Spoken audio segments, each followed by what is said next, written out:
আসসালামু আলাইকুম। আশা করি সকলেই ভালো আছেন। প্রিয় চাকরিপ্রত্যাশী ভাই ও বোনেরা, জেলা প্রশাসকের কার্যালয় রাজশাহীতে একটি নিয়োগ সার্কুলার প্রকাশ করা হয়েছে। এটি কিন্তু ডিসি অফিসের নিয়োগ সার্কুলার এবং রাজশাহী জেলার ডিসি অফিসের নিয়োগ সার্কুলার। তো আজকের এই ভিডিওর মাধ্যমে এই নিয়োগ সার্কুলারটা নিয়ে আপনাদেরকে বিস্তারিত জানাবো। যারা রাজশাহী জেলা থেকে ভিডিওটা দেখতেছেন, সম্পূর্ণ ভিডিওটা দেখবেন। আপনারা আবেদন করতে চাইলে করতে পারবেন। আপনার নিজের জেলার চাকরি নিজ জেলায় পরীক্ষা হবে, কর্মস্থলও নিজের জেলাতে। এবং কিভাবে আবেদন করতে চান সেটাও আপনি দেখতে পারবেন। আপনি আমাদের মাধ্যমে আবেদন করতে পারবেন, সেই নাম্বারটাও আপনাদেরকে দেখানো হবে। অবশ্যই ভিডিওটা সম্পূর্ণ শেষ পর্যন্ত দেখবেন, তাহলে সকল তথ্য এই ভিডিওর মাধ্যমে জেনে নিতে পারবেন। এটি বলা হয়েছে যে জেলা প্রশাসকের কার্যালয় রাজশাহী নিয়োগ সার্কুলার। তো এখানে স্মারকের প্রেক্ষিতে বলা হয়েছে যে রাজশাহী ও অধীন উপজেলা নির্বাহী অফিসারের কার্যালয়সমূহে সাধারণ প্রশাসনের আওতাভুক্ত নিম্নবর্ণিত শূন্যপদসমূহে অস্থায়ী ভিত্তিতে নিয়োগের মাধ্যমে পূরণের নিমিত্তে রাজশাহী জেলার স্থায়ী বাসিন্দাদের নিকট থেকে নিম্নবর্ণিত শর্তে অনলাইনে আবেদনের জন্য আহ্বান করা যাচ্ছে। অর্থাৎ রাজশাহী জেলায় যারা স্থায়ী বাসিন্দা, যারা স্থায়ীভাবে রাজশাহী জেলার, শুধু তারাই আবেদন করতে পারবেন। বাকি কোনো জেলার প্রার্থী কিন্তু এই ভিডিও দেখে লাভ নাই বা এইটাতে আবেদন করতে পারবেন না। যেহেতু নিজের জেলার সার্কুলার, শুধুমাত্র রাজশাহী জেলা যারা দেখতেছেন অবশ্যই তারা আবেদন করবেন এবং আপনাদের জন্য এই ভিডিওটা। তো এখানে দুটি পদ রয়েছে, একটি হচ্ছে অফিস সহক, আরেকটি হচ্ছে সহকারী বাবুর্চি। এই দুটো বিষয় দেখার আগে আপনাদেরকে একটি গুরুত্বপূর্ণ বিষয় বলে রাখি। যারা ভিডিওটা আমাদের ফেসবুকের মাধ্যমে দেখতেছেন, যদি নতুন হয়ে থাকেন ফলো করে রাখবেন জব প্লাস বিডিতে। আর আমাদের ইউটিউবে দেখে থাকলে অবশ্যই চ্যানেলটি সাবস্ক্রাইব করে রাখবেন, তাহলে বাংলাদেশের সকল নিয়োগ সার্কুলার আপনি আমাদের মাধ্যমে জেনে নিতে পারবেন।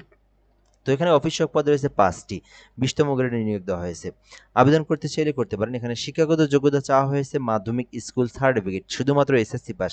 যারা শুধুমাত্র এসএসসি পাস করে সরকারি চাকরির আবেদন খুঁজতেছেন রাজশাহী জেলার মধ্যেই, আপনারা অবশ্যই অফিস সহায়ক পদে অ্যাপ্লিকেশন করবেন। এছাড়াও সহকারী বাবুর্চি পদে একটি পদ রয়েছে, শুধুমাত্র অষ্টম শ্রেণী পাস করে আবেদন করতে পারবেন বাবুর্চি পদে। তো যারা একটু এসএসসি এইচএসসি অনার্স ডিগ্রি পাশের চাকরি খোঁজেন, আপনারা অবশ্যই অফিস সহায়ক পদে অ্যাপ্লিকেশন করবেন।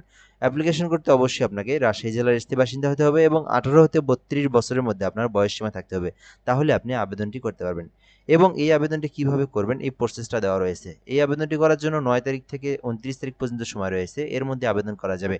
এবং ডিসি রাজশাহী টেলিটক.com.বিডি এই যে লিঙ্ক দেখতে পারতেছেন, এই লিঙ্কে প্রবেশ করে মূলত আপনাকে এই আবেদনটি করতে হবে। সো আবেদন করতে চাইলে এই লিঙ্কে প্রবেশ করবেন। এই লিঙ্কে প্রবেশ করলে আপনার ফর্ম পূরণ করবেন, ফর্ম পূরণ করে আবেদন করবেন। আর আপনারা যারা নিজেরা আবেদন করতে পারেন না, তাদের জন্য আমি একটা নাম্বার দিয়ে দিচ্ছি, হোয়াটসঅ্যাপ নাম্বার 017758300312। এই নাম্বারে যোগাযোগ করে আপনি চাকরির আবেদনটি ঘরে বসে থেকেই করে নিতে পারবেন। এছাড়াও বাংলাদেশের সরকারি সকল নিয়োগ সার্কুলারের আবেদন এই নাম্বারে যোগাযোগ করেই করে নিতে পারবেন। সো হোয়াটসঅ্যাপ নাম্বারটি দেওয়া রয়েছে, যোগাযোগ করবেন, আপনার তথ্যগুলো দিবেন, আপনাকে সঙ্গে সঙ্গে আবেদন করে দিয়ে আপনার আবেদন কপি দিয়ে দেওয়া হবে।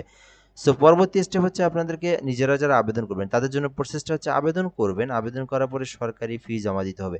সো যে পদে আবেদন করেন না কেন আপনাদেরকে মিনিমাম ৫৬ টাকা আপনাদের জমা দিতে হবে এবং অবশ্যই আরও ১০ টাকা আপনাদের ফোনে বেশি যেন থাকে, ঠিক আছে, যেহেতু পেমেন্ট করবেন সেই ক্ষেত্রে। So DC Rajshahi space user ID 163 আপনাদের অ্যাপ্লিকেশন ইউজার আইডি দিয়ে 163 নাম্বার সেন্ড করবেন। পরবর্তী পিন নাম্বার দিয়ে আপনারা যখন আবার 163 নাম্বার সেন্ড করবেন, তখন কিন্তু আপনার আবেদনের পেমেন্টটা সম্পূর্ণ হয়ে যাবে। তো আশা করি বুঝতে পেরেছেন এই নিয়োগ সার্কুলার নিয়ে সকল ধরনের তথ্য।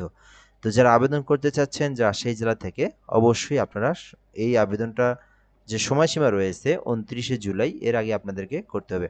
তো আশা করি বুঝতে পেরেছেন। তো ভিডিওটা এ পর্যন্তই, ভালো থাকবেন। আসসালামু আলাইকুম।